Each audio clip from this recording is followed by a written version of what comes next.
Right. Thank you so much for joining us today. Today we are going to be talking about local referenda specifically leveraging millages to help with operating costs for our schools.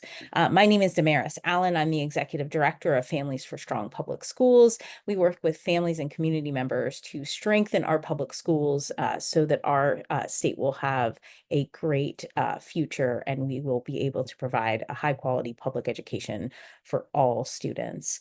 A few housekeeping things before we get started. If you could make sure that you are staying on mute during this discussion, that way we're all able to hear everything that's going on. In addition to that, if you have questions throughout the discussions that are happening, please feel free to drop them in the chat. The chat will come to all of those who are participating, and we will get to the questions at the end of this Zoom, or towards the end of the presentation. So we are so excited that you are here with us for this discussion this morning. We look forward to sharing with you all about why we are in this place. So the first thing I'm going to do is talk to you a little bit about how did we get here. So a little under 20 years ago, a lot of counties noticed that in order to give students the best opportunities, in order to provide them with everything that they needed to be successful, they realized that they needed a little additional help. And so some counties decided to go after a local tax referendum, a sales tax referendum for capital improvements, or a millage in order to help with operating costs. And over that period of time, a number of counties, large and small, across the state of Florida, have brought this issue to voters and asked them to provide a little more support for our schools in order to make sure that our students were successful and had the resources and opportunities they both needed and deserved. And so over this period of time, these millages, these local referendums have gone before voters, both in primaries and in general elections, and even in special elections. Until recently, the legislature decided that they wanted to pass legislation that would only allow this issue to come before the voters in a general election. That is why this year, during this election cycle, the only time you will see local referendums come on the ballot is in a general election. And so we just thought that it would be a good opportunity to bring a diverse group of counties together, both large and small, those looking to pass new millages and those looking to renew their millages, to have this discussion about why it's been so important historically for their students and why this is the time additional counties are trying to leverage this millage. Over the history of local referendums, it has enjoyed in a large number of counties significant bipartisan support because people across political lines understand the value of supporting public schools and funding them to make sure that every student has an opportunity to be successful. Now we will go to our three different counties. We will start with Hillsborough. Hillsborough is going to first, they're going to introduce them. Each county representative is going to introduce themselves, tell you a little bit about themselves, and then they will talk about why their county is going after this millage at this point in time. Well, hey, thank you, Damaris. I'm Rob Crete. I am a classroom teacher of 24 years here in Tampa, English teacher, and now I proudly serve as the president of the Hillsborough Classroom Teachers Association. We are working diligently towards a millage referendum in our district. We are saddled with 500 vacancies in our classrooms. That equates to thousands of kids without a high quality teacher every single day. Prepared lessons, that welcoming smile, that welcoming classroom, that experience that we all know is so urgently important for kids, and they're missing that every day. Every single student deserves to have their favorite teacher like all of us have had. And we know it's not a great time to ask for a millage referendum. We know it's never a good time to ask for an increase in taxes, but we could talk a little bit today about what's going on statewide and why these referenda are extraordinarily essential to meeting the needs of our kids, not only in Hillsborough County, but across the state of Florida. So happy to be here today, and thank you, Damaris. And now we will move on to Patricia in Sarasota. Oh, you're muted. Sorry. Okay. I'm Pat Gardner from Sarasota County, and I was teacher of the deaf for 29 years, and then I was the president of the FCTA, the Teacher Association in Sarasota, for 20 years during all of the referendums. So we did our first one in 2002, and truthfully, I don't know how we could have paid for anything anymore without doing it. It just, the legislature was not funding education. And we had a wonderful superintendent 20 years ago, and she put on a push for it. And we all worked together, people who didn't even always get along, because we knew that the most important thing were the students in our classrooms. And we worked with business, with political parties. It wasn't always great at the beginning, but for referendum later, it was everybody working, and we passed it with a 76%.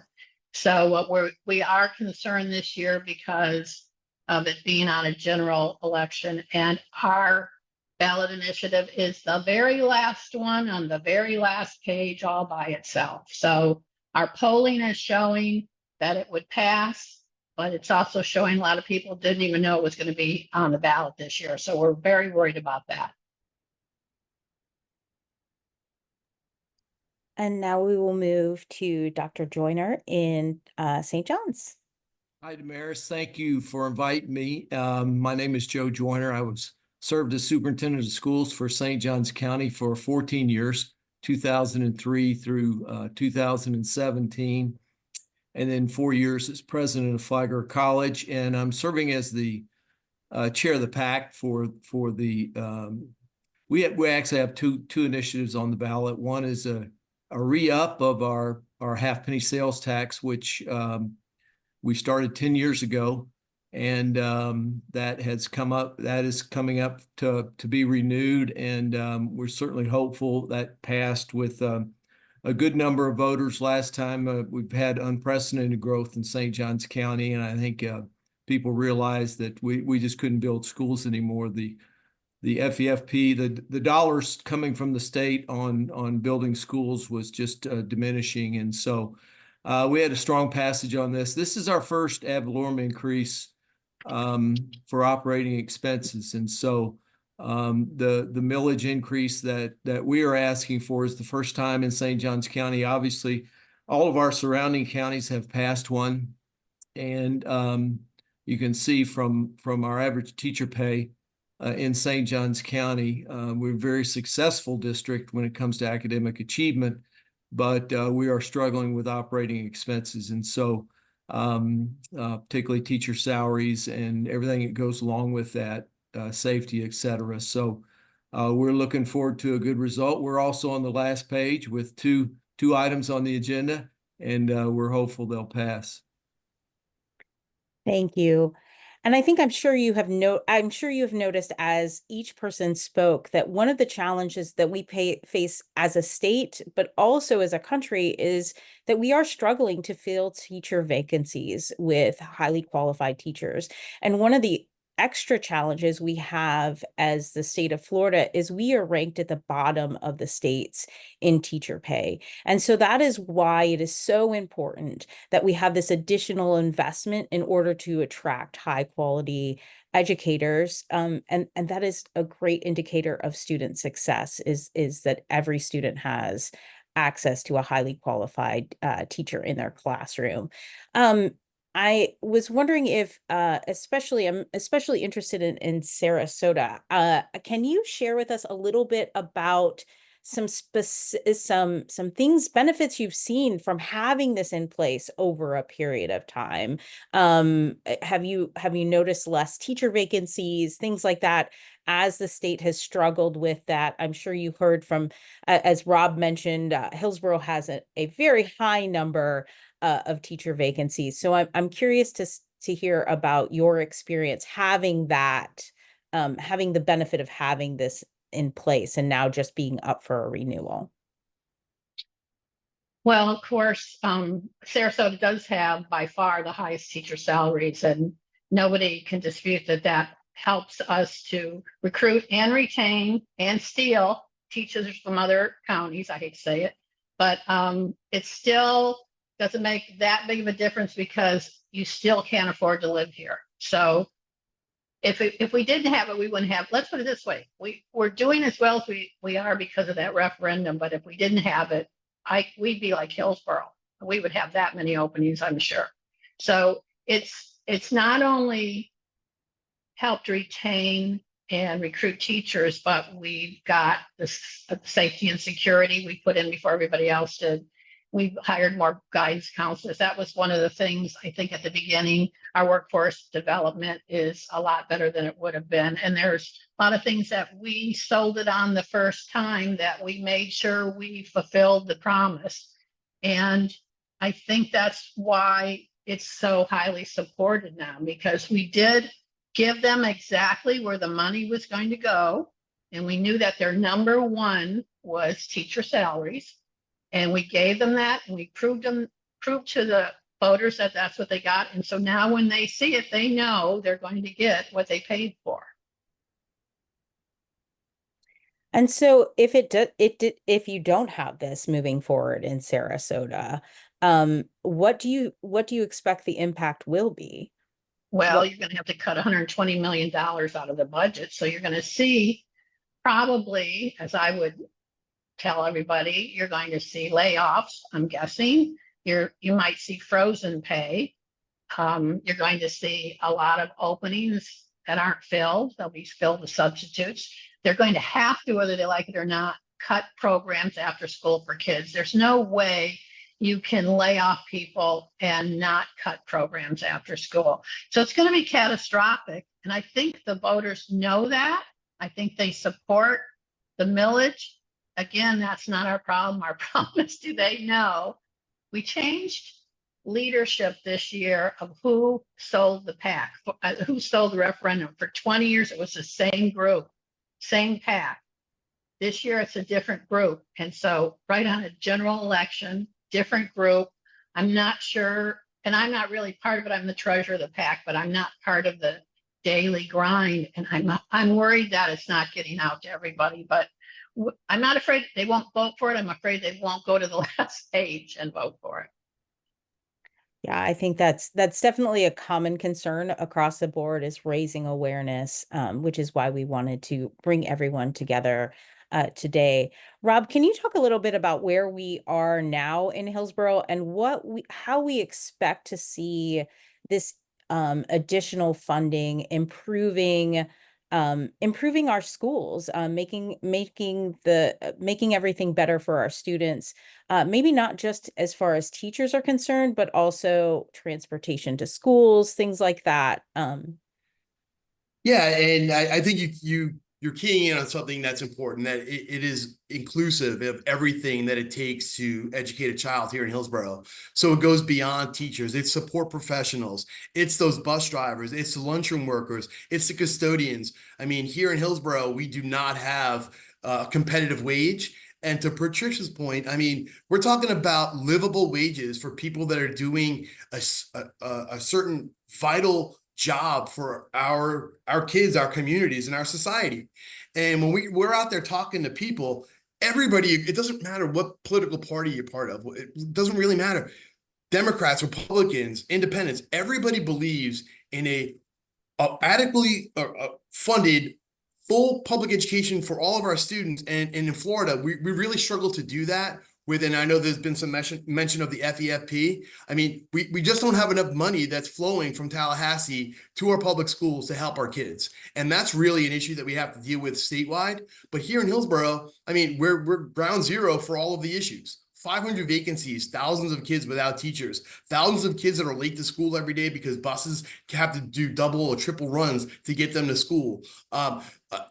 Support professionals not meeting their needs, and you know, kids, the needs for students have grown immensely since the pandemic, showing the importance of our public schools. So again, we know it's a hard time to ask voters to kind of contribute to this. but we know that the investment in our students is an investment in our community and an investment in our people and what we're doing in our future. So that's really what we're talking to and educating, Hillsborough voters around. And that's why we think it will pass. And we're hoping that everybody will vote yes for students here in Hillsborough.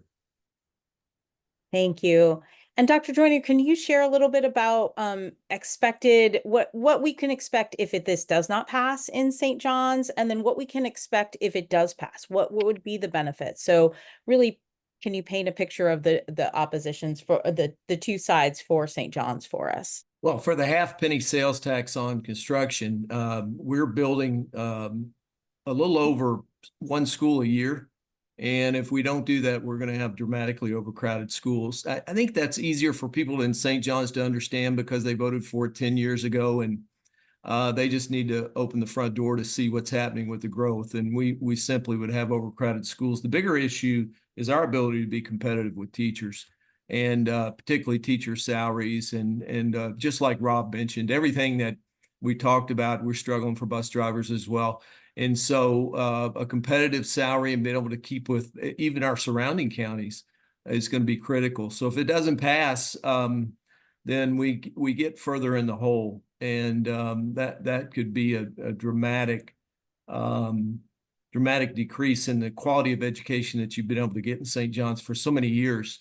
It would make a huge impact. On the other side, I think if we were able to have the funding, that it would allow us to catch up, which we need to do. We all know that teachers need a livable wage, and cost of living in St. Johns County is not any easier than it is in some of the other counties. And so we've got to pay our people who are doing the greatest work. We do know that these local communities and counties have had to sort of pick up the ball because it's it's a conversation for another day, but has the state prioritized children in public schools? And you have to answer that question yourself, but there's a reason counties have had to pick up the ball and run with it, and that's because there's a huge gap. And obviously, I think that's the most important issue that we face. And so it's critical that we pass it here in St. Johns County. And this is really for everyone, so whoever wants to jump in first. One of the common oppositions or concerns that we get around just investing in public schools is why should people who don't have children in K through 12 public schools care about the millage referendum? Why should they be not only interested in voting yes, but motivated to engage others in voting yes? Well, I'll start with that and just say that, something that we know resonates with voters is that the money that's raised for our millage referendum is raised here in Hillsborough and then spent here in Hillsborough, given to the biggest employer of Hillsborough County, which is our school system. So those dollars kind of stay here in Hillsborough and helps grow our economy. But beyond that, it is an investment in our communities and our future. When kids have a great education, then we know how much better our towns and our communities, everything can be. So I think they have to look at it through that lens as well. So I think it's twofold in that for that answer. And Rob hit the nail on the head. I think that that conversation's been around for years. Every time we did a budget workshop 20 years ago, someone would come in and say, my children are gone, and why should I? And so Rob answered it. It's an investment in your community. We know what would happen if you have poor education in your county, what's going to happen to both home values and crime and everything else. And so that conversation's always been around. There are always a few people that are going to feel that way. But I think at least in this county, people really, one of the things that attracted me to come here was the value that residents in St. Johns County placed on their public education system. And so it's important, and I get it. I'm retired now as well, but it's a huge positive for everyone. And I just don't think there's a huge amount of people that buy into that argument. I think most people who really study the issue understand it. In Sarasota, Our highest percentage of yes votes came from a place called Longboat Key, which was the richest area in town. And it had the least amount of kids. I think it had 10 kids on the island, and they had the highest percentage of people who voted yes. So I think that's really not an argument anymore. I think people, if they vote now, it's because of money, and they might not feel they want to pay because they don't have a lot of money. I think that's the only argument I could see we have anymore. Thank you. The other thing that I think was, I live in Hillsborough also, and I think recently, given the 2 hurricanes in the last 3 weeks, where our public schools dropped everything because that's what they do. They serve the communities, and teachers came in, administrators came in, flipped the schools to make sure that they were available for shelters. Bus drivers drove buses to transport people who had lost their cars to the shelters. And that vital role that it plays in our communities beyond, it just really highlighted that vital role it plays in our communities beyond just educating students, that it's really necessary for our safety and in a lot of case survival, and also for making sure first responders aren't put in danger rescuing people from places they shouldn't have been, right? Like, these just really vital roles that they play in our community has been highlighted. And I think those are really good reasons why we do need to do things like in St. John's, invest in that extra sales tax, right? To make sure our buildings are ready to respond and to do that. And then also invest in teachers and administrators and bus drivers to make sure that they are able to turn on a dime like they had to quickly in a time that is incredibly stressful and scary, and they put the needs of others before their own. I think that's very, very significant. And I think that's something we should all remember as storms get bigger and more frequent. I know when I was a kid, we didn't have that as much. And now it's so necessary. And so that's so important. And I think it's not just new buildings, it's safety, which is so important right now. And we can't pay for the safety that's needed right now. Another thing I think people need to realize and remember, which they don't sometimes, is Florida is a very, very low tax state. And that's why a lot of people move here. And so when I look at some of the districts, the counties and the states where we get a lot of our children from, their per pupil expenditure is triple what we have in Florida. And so people need to realize we're a really low tax rate state, and that's a good thing, but there's a price to pay when you get too low. Yeah. Thank you. And this next question is for all of you as well.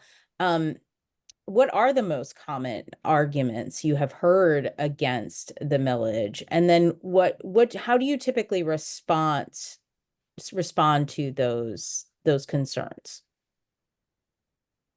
I think Patricia mentioned it earlier. I think the biggest pushback is, it's a hard time, and a lot of people are really looking at their budget and how much they could spend. So one of the things that we're doing in Hillsborough is we've created a property appraiser calculator for anybody out there could put their property in and see exactly how much they will pay of an increase in property taxes. And what we found is most people are going to pay a lot less than what they maybe thought. Remember, it's not what you think you could sell your house for, it's what you are actually paying property taxes on right now. And whether you have your homestead exemption, there's a lot of things that go into that. So what we took the angle of trying to educate people and give them that avenue to actually see the bottom line. And then the other argument I've heard from even teachers is, well, then why should I vote to tax myself for my raise? And then I remind them that, well, how do you think their salary is being funded right now? And if they think that their salary is adequate, then maybe the story ends there. But most of them will recognize that they're grossly underpaid for the amount of work that they're doing, and the work that they do goes way beyond the 40 hours that they're even paid to do it.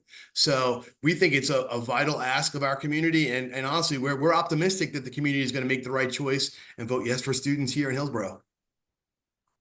I think another problem that we've faced is information, and a lot of people on our walks, they don't even know it's on the ballot, and there's so much noise in the public arena right now with the election, and I think putting it on the general election made it even more difficult. When we did our first half-penny sales tax, we were the only thing on the ballot.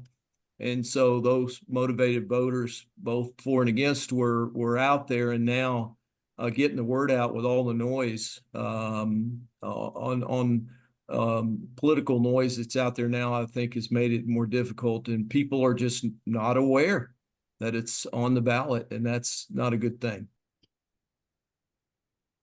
I think in Sarasota at the beginning, and that was 20 years ago, we had people who were silently against it or would come out and actually speak places against it. And what we did was we created a group that went out over everywhere, volunteers. It was unbelievable, business people mostly, who went anywhere and everywhere to speak. I'm just not sure how they even did it. And it took a couple of referendums to get it so that people actually saw where the money went and what it was used for and how it improved things.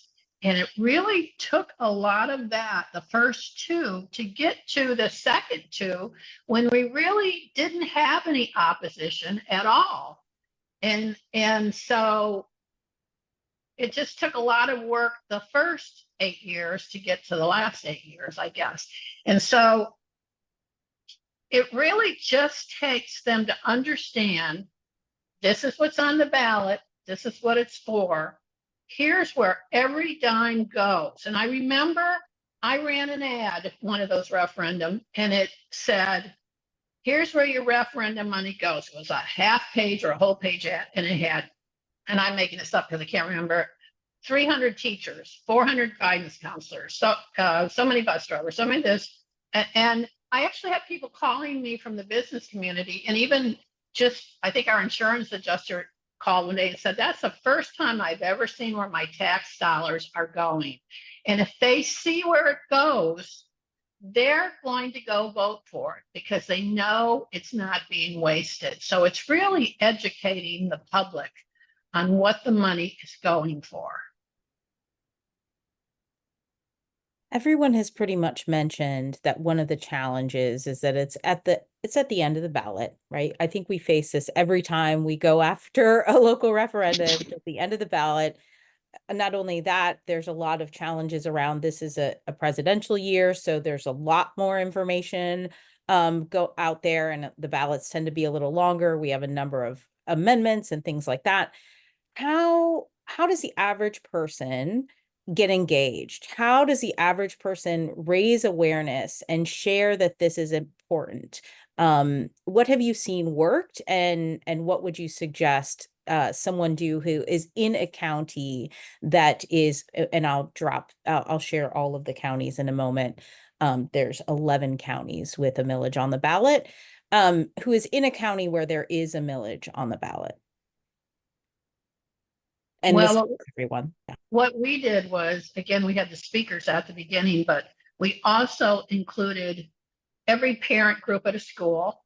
That's the way you have to get to the parents first so they can go to the neighborhood and talk. We went to charter schools. That was before you had to share the money, but we shared the money with them then because we knew they would get their people out to vote, and they did.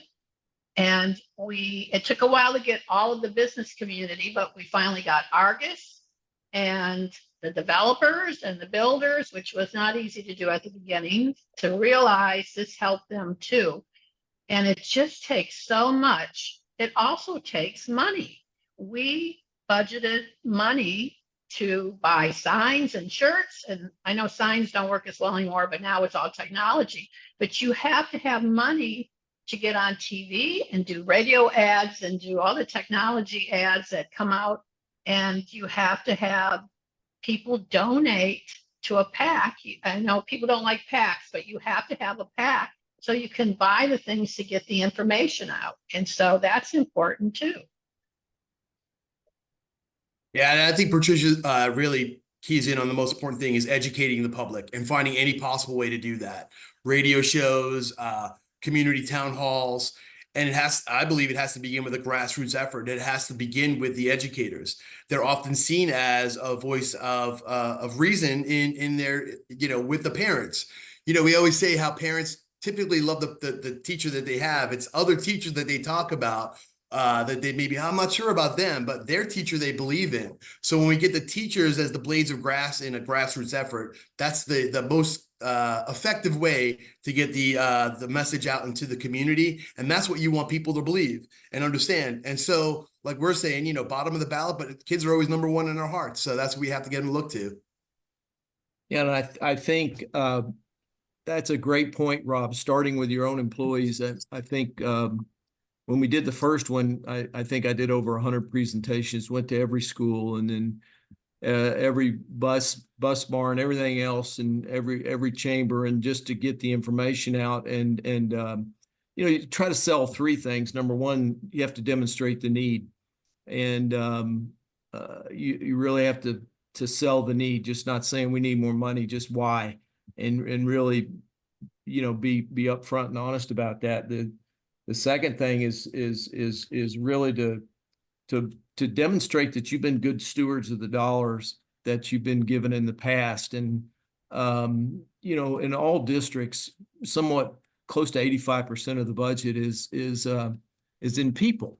And so school districts really run on a very thin line, believe it or not. And they may have huge budgets, but 85% of that is in people. And so you have to demonstrate you've been good stewards. And so we put our budget online, and every pencil that was purchased, people could see if they were questioning. And then I think the third thing I think Patricia talked about is really demonstrating you're going to spend the money where you are, and then having a website that shows exactly where those dollars went. And, if it's construction, actually show progress of the construction sites and where their dollars have been. I think those are three things to sell them on that. So here, I think our chambers come out in favor of it. I think most of the business community is supportive of it, and that's not my concern. Is just the regular person who's not necessarily informed. It's not necessarily the movers and shakers in the community. I think they're on board. It's people who are just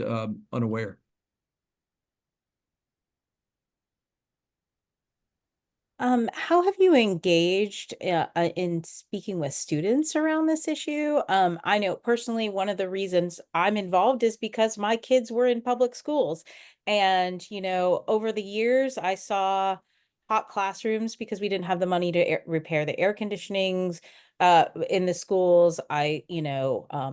My son got in the car one day randomly.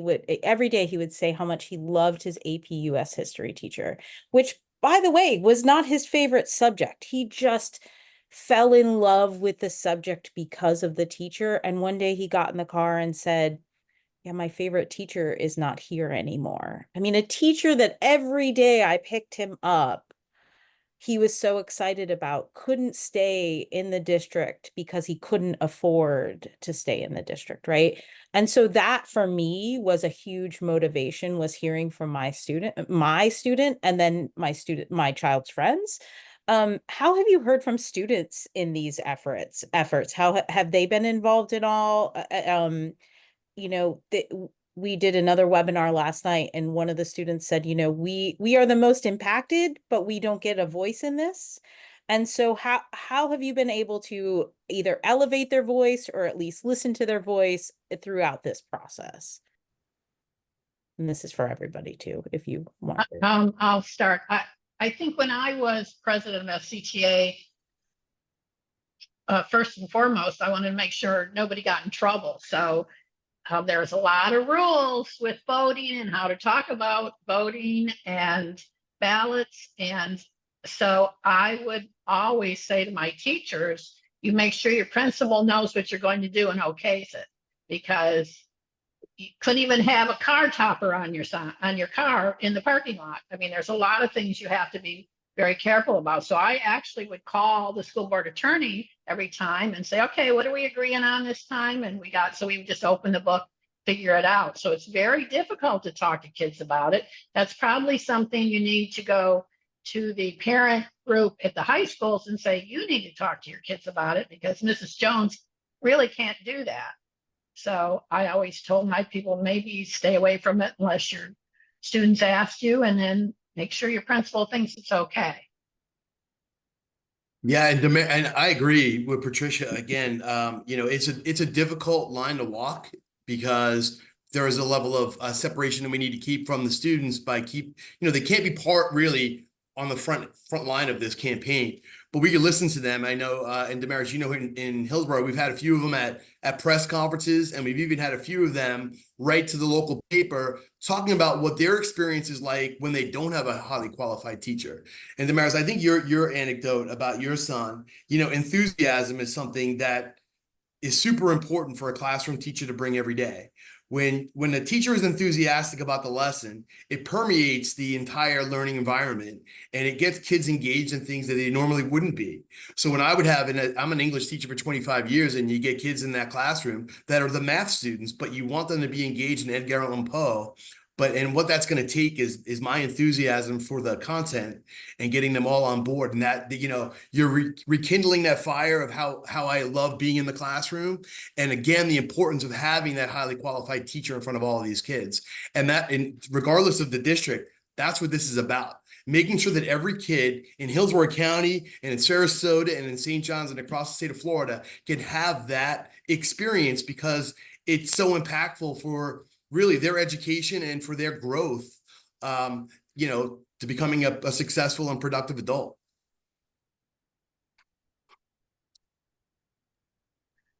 We do have another a question in the chat, and I'm gonna add a little bit to it, right? So the question is about decreased learning losses. I think we saw a lot of that through COVID. We're probably going to see some challenges as we return to school after long periods of time out from hurricanes and things like that. How does having this additional funding help to counteract that, right? Help to decrease that have you seen that work in that way in Sarasota? What do you expect in St. Johns and in Hillsborough? Well, I think it's back to what they've already said, which is if you've got a substitute in the classroom, things aren't going to work well when you come back from Hurricane Milton. But if you have a certified quality teacher in there, they're going to pull it together and they're going to do it just like they did during the pandemic. They took on so much. I just still can't believe the things they did, and they pulled it through. And I think kids succeeded because of that. But if you've got a substitute, and if substitutes change every week, we've got classrooms, ESE classrooms, where the behavior might not be perfect, and those substitutes leave every week or leave every couple of days, and those poor kids are not getting a good education. So if you don't pay teachers, you're not going to have them in those classrooms, and then your kids are going to suffer. Whether there's a storm or not, they're still going to suffer. Yeah, and I think it's a matter of capacity. I mean, everything that Patricia said, plus it's just having people. There's only one way to catch up, and that's to have high quality employees to help children to catch up who are behind. And so you've got to spend the time, and it can't be online time necessarily. It's got to be with a high quality teacher. And so the more capacity you have through people, high quality people, it's amazing the progress that you can make. And I've seen it my entire career. And so that's an easy one to answer because it's vital. 20 years I taught school English in Title I schools, teaching kids that were really struggling with reading and writing. And what I learned early on in my career is the things that kids crave subconsciously is consistency and structure. Kids that don't have these teachers are missing that right away. When they want to know every day what it's going to be like when they came to my class or any teacher's class, they need that consistency. They need a teacher that's going to be consistently helping them and consistently, at least in my case, being enthusiastic about what I'm trying to do for them. And, the sadness of a lot of this is that a lot of kids are not getting that every day. And in Hillsborough, I'm just outraged by the thousands of kids that don't have that experience because of the number of vacancies. And I know that Florida leads the country in vacancies. And you mentioned already being 50th in the nation in teacher pay, not surprising there. And then in Hillsborough County, when other districts are doing things that we're not even able to do yet, it really puts us at a competitive disadvantage to help meet the needs of kids. And that's really what we're trying to do.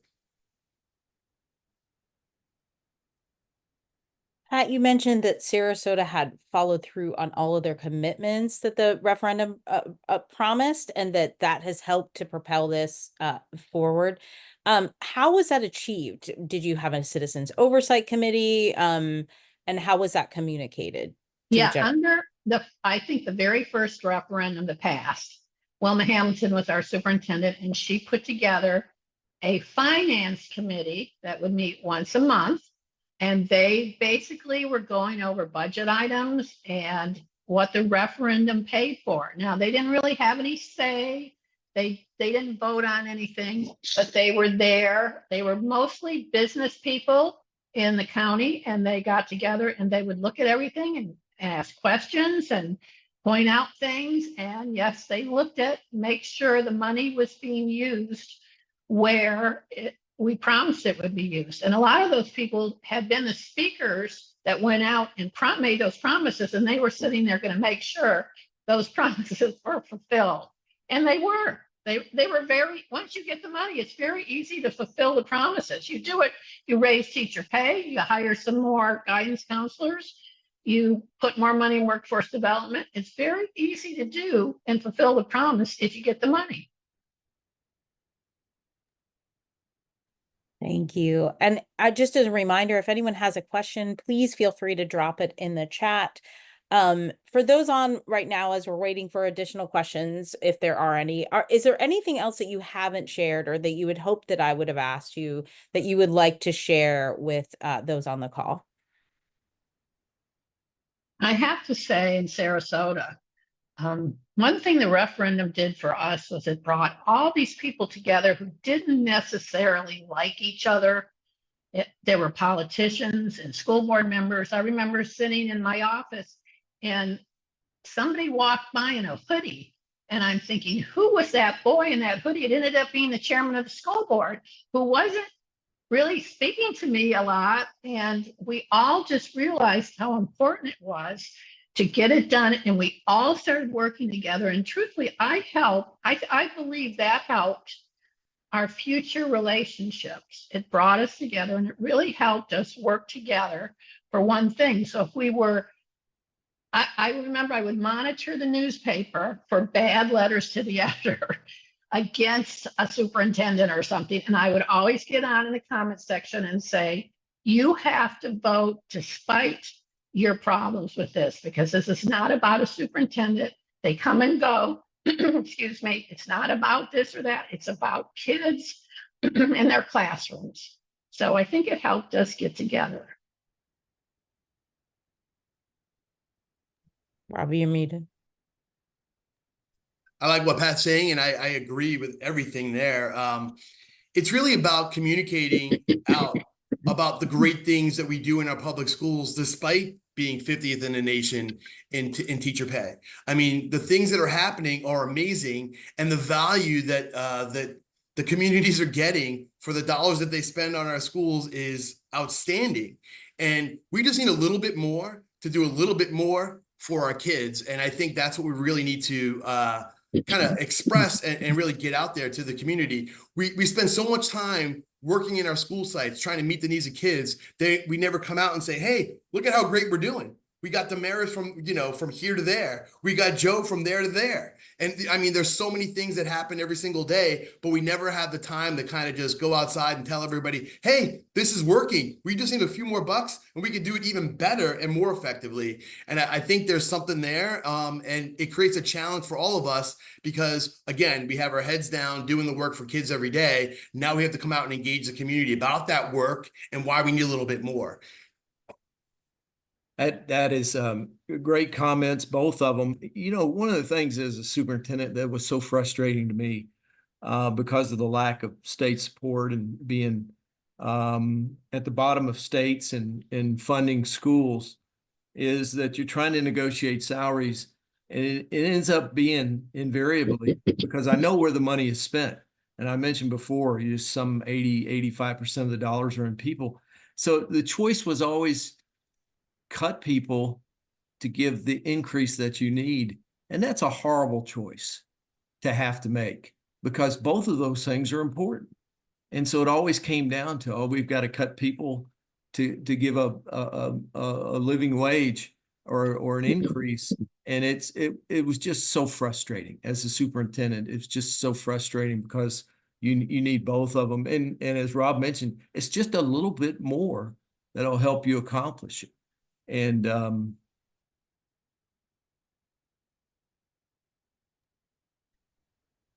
Thank you. Those are all great points. I do have one more question. This is specifically for St. John's, but I also recognize some of this from Hillsborough when we had when we were going after our half penny sales tax. So there's an idea in St. John's County that developers should be paying more, and that we shouldn't have to pay more in taxes because it's just to enable rich developers to keep them from not paying their fair share. So how would you respond to this type of pushback against the referenda? well, we were fortunate in that we were able to work with our county commission to pass a plan for mitigation. And so, and it was a very detailed, robust plan. It really factored in the number of students. Then we targeted the number of children that were coming in new communities, what that would cost, and the developers had to pay that up front. And so I guess I could, it wasn't 100%, but it was pretty robust, and we couldn't have survived without that mitigation. So I think in working with our county commission and helping them understand and realize that the growth was so profound here. I think we were the fastest growing school district in the nation percentage wise in county, tops in the nation, one of the tops in the nation. And so nobody was confused about what was going on here. And so I think the county commission building a good relationship with them so that we could have that capital, that mitigation understood and agreed upon before they passed the development, I think was a tremendous help. I don't know how we could have made it without it.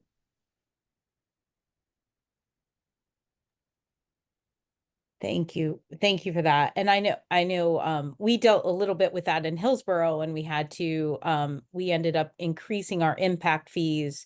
But since then, the legislature has put limits on how much we could increase our impact fees. So had we not done it prior to that change in legislation, we would have been in a worse position because our impact fees hadn't been increased. And I think Rob, do you remember it was like 20 years or something like that? Yeah, we're ballparking about 20 years. Yeah. So we were behind the times for that. Yeah. And so we basically doubled it and still we're behind Yeah. neighboring counties. Well, I would encourage you to go beyond impact fees because the state's going to get their nose in that business. And so even if you continue to increase, it's not going to be enough. I think you got to go beyond that and look at proportionate share mitigation with your county commission so that your county creates that obligation on the part of the developers beyond the impact fees. Thank you. Are there any other, I don't have any more questions in the chat. Are there any other last words that you would like to share with everyone here? And remember, we are going to send this out, and this will be available so you can share with others. So if they're curious about why they should support local referenda, this can help them to make an informed decision. Yeah, I'll start. And I'll just say that in Hillsborough, again, the money that will be raised here will be spent here and is great for our local economy. Our kids are in dire need to have highly qualified teachers, and that's exactly what this money will be spent on. We will be very clear with the community about exactly how these dollars will be spent. We will have an oversight committee to make sure that they are spent appropriately and how we stated in the MOU that we put out to the public. And we truly want everybody that believes in a strong public education to vote yes for students on November 5th or earlier if you're an early voter.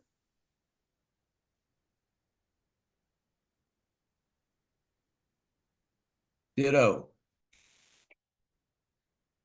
Okay, I just like to say to everybody out there, just work very hard to pass your referendum and don't give up. If it fails the first time, just look at what you did, redo it, and do it again, because it's the only way to go nowadays. And I think in Sarasota, on our school board website, they have more numbers and information that I ever want to read, but it explains everything. Just be open out there.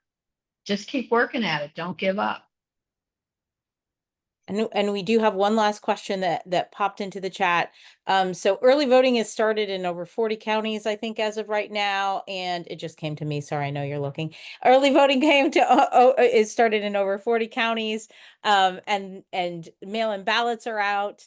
So people have already begun voting. Over the next 2 weeks, what is everybody in here going to do to make sure that we are promoting the referendas everywhere as much as possible? What are just a quick one thing you're doing or two things you're doing to make sure that the word is getting out? Well, the first thing we did is we waited until the general election. I mean, we waited until the primary was over because we didn't want to get into that big mess. And the day after, we have a consultant, they started with the radio, TV, targeting certain groups. And they're going to continue doing that right up until the last day. So it never ends to the last day. Yeah, so here in Hillsborough, go ahead, Joe, I'm sorry. You can go. No, I was going to say in Hillsborough County, we're taking the grassroots approach, and we're having all of our teachers talk to their friends and family, and we're having our community groups do exactly the same. And we're going to be working the most populous early voting polls throughout between now and November 3rd, and then ratchet it up again on the 5th and be out there, asking for people to vote yes for students. Yeah, and I think one of the things that St. John's has done well, led by the superintendent, Forson, is neighborhood walks. We can't afford TV here, and we have some mailings, but you get so much in the mail right now. It's sometimes it's white noise. But those neighborhood walks, I think, really helped last time 10 years ago, and I think Superintendent Forson and the team, big team, has done a great job of just going to neighborhoods and explaining it to people. I think that's made a big difference. I do want to add that don't think that you need to do television ads, neighborhood walks, waving signs at the poll to make a difference. It can be as simple as sending a text to 5 friends saying, this is on the ballot, or 10 friends, this is on the ballot. Make sure you're voting. And starting with everyone in your household. My poor college students have been hounded more than they care to, and so have their friends. And so it's so important that we are making the most of every opportunity to have the conversations with those within our network. That's what makes a huge difference. When you talk to a known and trusted source, they're more likely to follow through and act. So that's really important that we're having discussions with everyone in our areas. So thank you so much for joining us today. I did mention there are 11 counties with millages on the ballot. They are Alachua, Franklin, Gulf, Hernando, Hillsborough, Indian River, Manatee, Monroe, Pinellas, Sarasota, and St. Johns. So if you live in one of those 11 counties, make sure if you live anywhere, make sure you're voting the entire ballot. That is a very good and responsible thing to do. Don't forget the last page. Remember how important this is for our students. We will be sharing this out. Please share this with your friends. And thank you all so much for taking the time to be here, for sharing with us your experiences, your wisdom. We are so excited that you took the time to be here. So thank you again for joining us. Thank you, everyone. Thank you. Thank you. Have a wonderful afternoon.